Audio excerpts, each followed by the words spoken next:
नमस्कार, आज के सेशन में आपका स्वागत है। जैन दर्शन आपको पता ही है, महावीर जो हैं, जिनको भगवान महावीर जैन लोग कहते हैं, उनकी भूमिका सबसे प्रमुख है। हालांकि वो अकेले नहीं हैं, वो 24वें तीर्थंकर हैं। तीर्थंकरों की परंपरा के अंतिम तीर्थंकर माने जाते हैं। बौद्ध दर्शन किससे आए? गौतम बुद्ध से आया। आपने ये भी सुना होगा कि जैन दर्शन आगे चल के 2 हिस्सों में बट गया, श्वेतांबर दिगंबर हो गया। बौद्ध परंपरा भी आगे चलकर 2 बड़ी परंपराओं में बटी, हीनयान, महायान। और अगर आप 1956 को ध्यान रखें तो एक और परंपरा बनी, नवयान। इसलिए बौद्ध परंपरा के 3 जो रास्ते निकले, हीनयान, महायान, और 20वीं सदी में डॉक्टर अंबेडकर के माध्यम से नवयान बना 1956 में। एक वो भी प्रसंग इसमें आता है। तो सेकेंड फेज में ये हुआ। अब इस सेकेंड फेज के विरुद्ध आप कह सकते हैं कि तीसरा पीरियड शुरू हुआ। और वो कौन सा पीरियड है? जो वेदों और उपनिषदों को फिर से रीइंस्टेट करता है, फिर से स्थापित करने का प्रयास करता है। जो जैन, बौद्ध और चारवाक के खिलाफ खड़ा होता है। और ये लोग कौन हैं? ये वैदिक और औपनिषदिक साहित्य की नई व्याख्याएं करते हैं। पूरी तरह से उस पर बेस न हो तो भी कम से कम उसको प्रमाण मानते हैं। और ये सब कहलाते हैं आस्तिक दर्शन। और आस्तिक कौन? जो वेदों को प्रमाण मानता है। नास्तिक कौन? नास्तिको वेद निंदकः मनुस्मृति में कहा गया है। नास्तिक वो है जो वेद का निंदक है। इस बात पर भारतीय दर्शन में एक सर्वसम्मति है कि नास्तिक का मतलब वो माना जाएगा।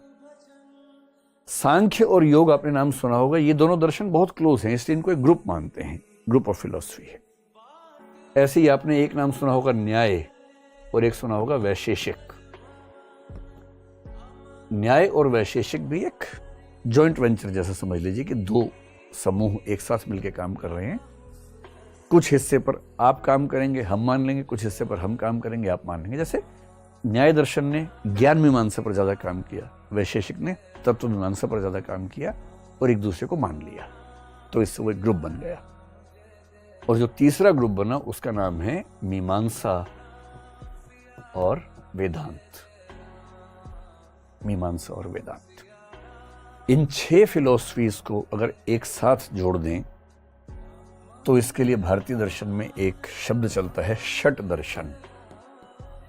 षट का मतलब क्या होता है फिलॉसफी में? 6, द कॉम्बिनेशन ऑफ 6 फिलॉसफीज, षट दर्शन।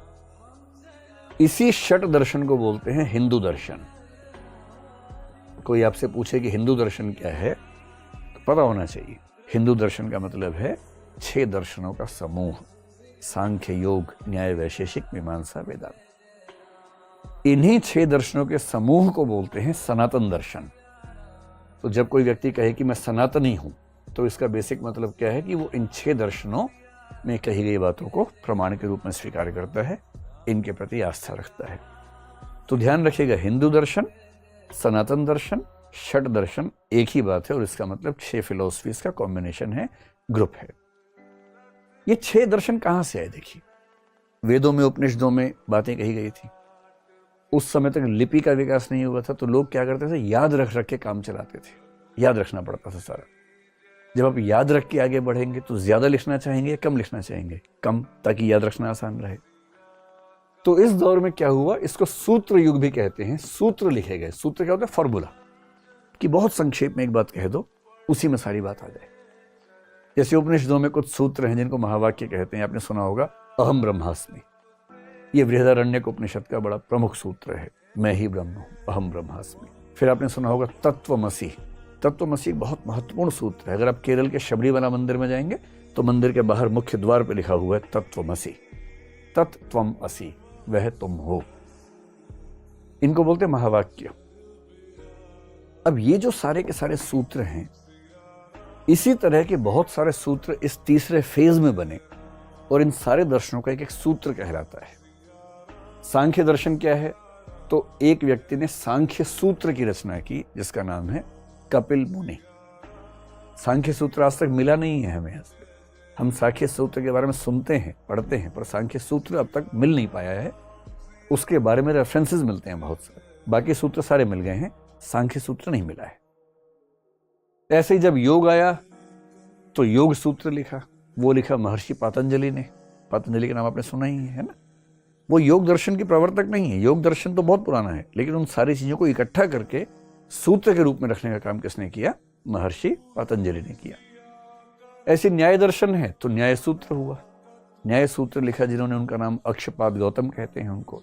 गौतम मुनि, गौतम दो हैं, गौतम बुद्ध हैं, एक गौतम मुनि दूसरे हैं, तो जो दूसरे गौतम मुनि हैं जिनको अक्षपाद भी कहते हैं, उन्होंने न्याय सूत्र लिखा। फिर वैशेषिक दर्शन जब हुआ तो वैशेषिक सूत्र लिखा गया। आपने एक ऋषि कणाद का नाम सुना होगा, तो कणाद ऋषि वैशेषिक सूत्र के रचनाकार थे। मीमांसा का जो सूत्र लिखा, मीमांसा सूत्र, उसके रचनाकार माने जाते हैं ऋषि जैमिनी। और इस पूरी परंपरा में जो सबसे महत्वपूर्ण दर्शन हुआ आगे चलकर, अगर आज के दिन में भारत के किसी व्यक्ति को, विशेष रूप से हिंदू व्यक्ति को न पता हो कि उसका दर्शन क्या है, तो आप आंख बंद के कह दीजिए उसका दर्शन वेदांत दर्शन है। क्योंकि वो जितनी बातें मानता है उनमें से 90-95% वेदांत की ही बातें मानता है, बस उसको पता नहीं है कि वेदांत क्या होता है। वेदांत दर्शन जो है उसकी परंपरा अगर देखें, वेदांत दर्शन का जो सूत्र लिखा वो लिखा आचार्य बादरायण ने। और जो मैं आपसे कह रहा था, कुछ लोग मानते हैं कि यही बादरायण जो थे, पहले मैं अंग्रेजी में भी लिख दूं, कुछ लोग मानते हैं कि यही जो बादरायण थे यही वेद व्यास भी है। कम लोग मानते हैं, लेकिन एक मत ये भी है कि वेद व्यास ही बादरायण है, बादरायण का ही दूसरा नाम वेद व्यास है। अब एक व्यक्ति ने इतना कैसे लिखा होगा? चारों वेद कंपाइल कर दिए, 18 पुराण लिख दिए, महाभारत लिखा, गीता उसका हिस्सा है वो लिखा, और उसके बाद ब्रह्म सूत्र भी लिख दिया। ये जो वेदांत का सूत्र है, इस वेदांत के सूत्र का नाम है ब्रह्म सूत्र। कुछ लोग इसको वेदांत सूत्र भी कह देते हैं। तो ब्रह्म सूत्र कहें या वेदांत सूत्र कहें, एक ही मतलब है। वेदांत दर्शन के सारे सूत्र जो हैं वो इस एक ग्रंथ में है। अब सूत्र के साथ दिक्कत क्या होती है?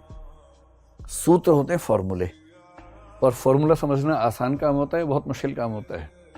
वो तो बड़ा मुश्किल है, फार्मूले तक पहुंचने की एक लंबी प्रक्रिया होती है, तब समझ में आता है। एक बार समझ में आ जाए उसके बाद तो मजा आता है, लेकिन जब तक समझ में ना आए वो एक चुनौती रहता है। यहां से शुरू होता है भारतीय दर्शन का चौथा युग। और चौथा युग में क्या हुआ है? अब ये वो युग है, ये वो समय है जब भारत में इस्लाम का आगमन होने वाला है और हुआ है। मतलब इस्लाम के आगमन से 200-300 साल पहले से इस्लाम के आगमन के 300-400 साल बाद तक का जो युग है उसको हम फोर्थ फेज के रूप में ले सकते हैं। अब इस समय सातवां दर्शन नहीं आ रहा षट दर्शन के बाद, ना नास्तिक दर्शन में कोई चौथा आ रहा है। एक दो छोटे मोटे आए थे उस समय, जैसे आजीवक आया था उसी समय आया था, वो छोटे मोटे दर्शन है, कोई गंभीर दर्शन का प्रयास नहीं दिखता है। इस चौथे फेज में क्या हुआ है? इस्लाम के आगमन से एकदम पहले या उसके आने के एकदम बाद का अगर मैं समय देखूं, तो मुख्य काम यह हुआ कि वेदांत दर्शन पे और व्याख्याएं होने शुरू हुई। एक चीज है सूत्र, फॉर्मूला, एक चीज होता है भाष्य। भाष्य का मतलब अंग्रेजी में होता है इंटरप्रिटेशन। इंटरप्रिटेशन का मतलब किसी सूत्र को समझाने का प्रोसेस। अब सूत्र लिखे हैं, आम आदमी सूत्र पढ़े उसे कुछ समझ ही नहीं आता, हवा ही नहीं लगती उसको, तो क्या लिखा है इसमें? तो फिर कुछ ऐसे लोग हुए जिन्होंने उसको एक्सप्लेन करना शुरू किया, एक्सप्लेनेशंस लिखी। उन एक्सप्लेनेशंस को हिंदी और संस्कृत में बोलते हैं, या तो टीका बोलते हैं या भाष्य बोलते हैं।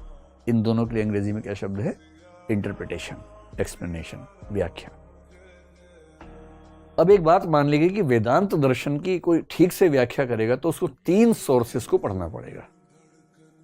हमेशा ध्यान रखिए, वेदांत का अब जो मतलब है, शुरू में क्या था? उपनिषद। अब वेदांत का मतलब है कि 3 सोर्सेस, इन तीनों सोर्सेस को एक साथ मिला के बोलते हैं प्रस्थानत्रयी। और प्रस्थानत्रयी का मतलब होता है वो 3 पुस्तकें जिनसे शुरुआत होती है, जिनसे आगे बढ़ सकते हैं। प्रस्थान मतलब डिपार्चर, त्रयी मतलब ए सेट ऑफ 3 सोर्सेस जिनके बेस पर आप वेदांत के रास्ते पर चल सकते हैं, उसको बोलते हैं प्रस्थानत्रयी। प्रस्थानत्रयी में क्या क्या है? पहली बात है जो मेन उपनिषद हैं, और मेन उपनिषद का मतलब होता है लगभग 8-10 उपनिषद जिनकी ज्यादा वैल्यू है। बृहदारण्यक है, छांदोग्य है, श्वेताश्वर है, कठोपनिषद है, केन उपनिषद है, ईश उपनिषद है, ये सब मुख्य उपनिषद माने जाते हैं। दूसरा जो सोर्स है वो है गीता। ध्यान रखिएगा, गीता में जो फिलॉसफी कौन सी है? वेदांत है। और भारत का आम हिंदू जिस फिलॉसफी को सबसे ज्यादा मानता है वो गीता है, क्योंकि हिंदू धर्म में बहुत सारी किताबें हैं। सेमेटिक धर्मों में यानी कि यहूदी, ईसाई, इस्लाम में एक एक पुस्तक है। कई और धर्म भी एक पुस्तक को बेस मान लेते हैं। जैसे सिख धर्म में गुरु ग्रंथ साहिब की वैल्यू है, उसी में बहुत सारी वाणियां हैं लेकिन एक ग्रंथ है। पारसी धर्म में एक पुस्तक है। हिंदू धर्म में बहुत सारी पुस्तकें हैं, लेकिन आप देखेंगे कि अगर एक पुस्तक, आप देखेंगे कि हमारे प्रधानमंत्री जब विदेश में जाते हैं गिफ्ट करते हैं, कौन सी किताब करते हैं? गीता करते हैं, क्योंकि सबसे ज्यादा मान्यता जिस पुस्तक की है वो गीता है। क्योंकि गीता ने उस बात को आसान भाषा में समझाया जिस बात को कठिन भाषा में उपनिषदों में लिखा हुआ था। गीता में आसान भाषा में कही गई बात। और तीसरी चीज है ब्रह्म सूत्र। ब्रह्म सूत्र किसने लिखा? भूल गए ना? वेद व्यास है, बादरायण कह लीजिए, बादरायण नाम उनका प्रमुख है, वेद व्यास भी कहते हैं। गीता किसने लिखी? वेद व्यास। हो सकता दोनों एक नहीं लिखी हो। ब्रह्म सूत्र फार्मूले के फॉर्म में है, गीता इजी फॉर्म में है। उपनिषद तो वैदिक संस्कृत के जमाने के हैं तो उसकी भाषा थोड़ी सी कठिन है। इन तीनों को मिलाकर जिसने इनकी इंटरप्रिटेशन कर दी उसको हम बोलते हैं कि वो वेदांत का दार्शनिक है। उसी को वेदांती दार्शनिक मान के हम स्टडी कर लेते हैं। और ये जो चौथा फेज है इंडियन फिलोसफी